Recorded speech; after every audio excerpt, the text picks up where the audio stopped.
Delhi NCR में कई महीनों बाद हवा में थोड़ा सुधार देखने को मिला था, लेकिन बीती रात से फिर राजधानी में प्रदूषण का स्तर काफी ज्यादा बढ़ गया और AQI खतरनाक होता गया। इसी को देखते हुए ग्रेडेड रिस्पॉन्स एक्शन प्लान यानी ग्रैब के चौथे चरण को लागू कर दिया गया। इनमें निर्माण और तोड़फोड़ गतिविधियों पर पूरी तरह प्रतिबंध लगाया। वहीं उद्योगों में प्रदूषणकारी गतिविधियों की रोकथाम और डीजल गाड़ियों के संचालन पर कड़े नियम शामिल किए गए हैं। वहीं दिल्ली में वायु प्रदूषण का स्तर खतरनाक होने के बाद बीती रात करीब 9 बजे दिल्ली का औसत वायु गुणवत्ता सूचकांक यानी AQI 399 दर्ज किया गया, जो 10 बजे 400 का आंकड़ा पार कर गया। खराब मौसमी परिस्थितियों और हवा की बिल्कुल शांत स्थिति की वजह से प्रदूषण तेजी से बढ़ रहा है। इसे देखते हुए वायु गुणवत्ता प्रबंधन आयोग यानी CAQM की ग्रैब उप समिति ने आपात बैठक बुलाई और समिति ने तुरंत प्रभाव से पूरे NCR में ग्रैब के चौथे चरण यानी कि गंभीर प्लस वायु गुणवत्ता को लागू करने का फैसला लिया था। वहीं मॉर्निंग वॉक पे निकले एक दिल्लीवासी ने हालात को लेकर क्या बताया, सुनिए। अब पोल्यूशन तो सर ये अब लाइलाज बीमारी हो गई है यहाँ दिल्ली के लिए खासकर, और हर साल का ये प्रॉब्लम है। ये तो है नहीं कि इस साल ही है, पिछले साल भी था, उससे पिछले साल भी था और अब आगे भी रहेगा। इसका कोई इलाज नहीं है। मॉर्निंग इवनिंग वॉक करने में अब देखिए, पहले यहाँ इतनी गाड़ियाँ खड़ी होती थी, मॉर्निंग वॉक बहुत लोग करते थे, अब काफ़ी लोगों ने छोड़ दिया है ड्यू टू पोल्यूशन। क्योंकि इससे क्या है कि ब्रीदिंग प्रॉब्लम तो आ ही रही है लोगों में, लंग्स प्रॉब्लम आ रही हैं और आगे भी आएंगी।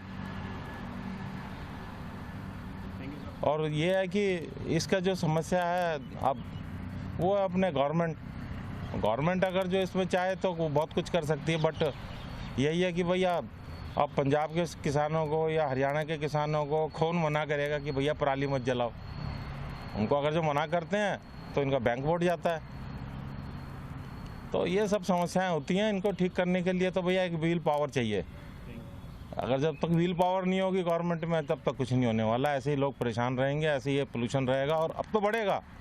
मेरा ख्याल लगता है कि दिल्ली इंडिया की नहीं है, मेरे ख्याल दुनिया की सबसे पोल्यूटेड सिटी है दिल्ली जो है। और इसके बारे में गवर्नमेंट को बहुत ध्यान से सोचना पड़ेगा कि भैया इसका क्या प्रॉब्लम, इसका सॉल्व क्या है, कैसे करें इसको सही। सिर्फ एक ट्रक घुमा देने से, पानी ऐसे बहा देने से और ये गिरा देने से कुछ नहीं होने वाला। और ये तो यहाँ तो इतने पेड़ हैं, इतनी ग्रीनरी है, तो ये हाल है। अब यही अगर जो आप आनंद विहार चले जाओ या नांगलोई मुंडका और इधर चले जाओ, जो बॉर्डर है, टिगरी बॉर्डर है, वहाँ तो आदमी देख ही नहीं सकता एक दूसरे को, इतना बुरा हाल है। ग्रैब 4 लागू होने के बाद सख्त नियम लागू किए गए। पहला नियम है सभी प्रकार के ट्रकों की आवाजाही पर पूरी तरह प्रतिबंध। दूसरा, सिर्फ आवश्यक सेवाओं से जुड़े ट्रकों को छूट दी जाएगी। तीसरा, सभी प्रकार के निर्माण और तोड़फोड़ गतिविधियां प्रतिबंधित की गई हैं। इसमें विकास परियोजनाएं भी शामिल हैं। चौथा, सभी स्कूलों में कक्षाएं हाइब्रिड मोड यानी ऑनलाइन और फिजिकल इन दोनों में संचालित होंगी। पांचवा और आखिरी, सरकारी कार्यालय 50% क्षमता पर काम करेगा।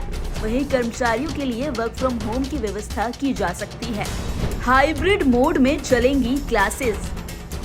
दिल्ली और NCR में ग्रैब स्टेज 4 के तहत वायु प्रदूषण के खतरनाक स्तर को देखते हुए कक्षाओं पर नए दिशा निर्देश जारी किए गए हैं। आपको बता दें कि दिल्ली, गुरुग्राम, फरीदाबाद, गाजियाबाद और नोएडा में क्लास 6 से 9 और 11 तक की पढ़ाई अब हाइब्रिड मोड में चलेंगी। हाइब्रिड मोड का मतलब है कि छात्र फिजिकल और ऑनलाइन मोड दोनों विकल्पों का उपयोग कर सकते हैं। वहीं बच्चों की स्वास्थ्य की सुरक्षा को प्राथमिकता देते हुए ये कदम उठाया गया है। वायु प्रदूषण की वजह से स्कूलों में फिजिकल उपस्थिति की बाध्यता खत्म कर ऑनलाइन विकल्प भी दिया गया। उधर सरकार ने सभी स्कूलों को निर्देश दिया है कि वो इस फैसले का पालन करें।